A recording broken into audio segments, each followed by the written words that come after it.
I am utilizing the Bit Integrations plugin to establish a connection between these two platforms. Let's go to Bit Integration Dashboard. Now click Create Integration.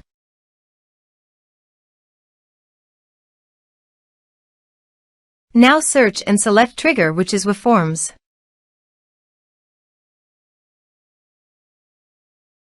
Select a form.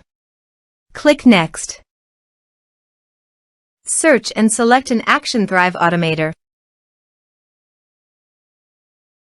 Give here a webhook URL, so go to the Thrive Automator dashboard.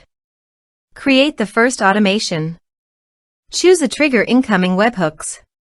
Copy the webhook URL and click on the Listen to fetch the URL. Then go back to your integration site and paste it. Body. Send all data. Choose Request Payload Application/JSON. Test webhook. Webhook executed successfully. Here are some advanced features in conditional logic you can use for your requirement. Next. Finish and save it. Go to your Thrive Automator site, and here you can see that the data fetched successfully.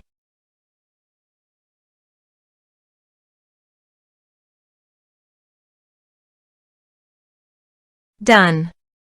Click on the plus icon and add an action. Email. Add user in autoresponder.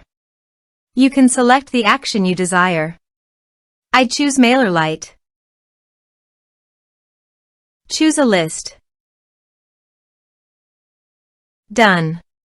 Save and finish it. Set the status as active. Now go to your form and type some information and submit the form. The form is successfully submitted. Now go to MailerLite dashboard.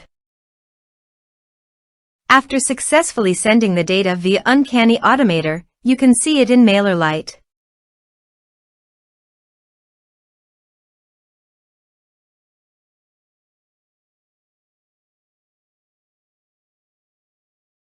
Thanks for watching.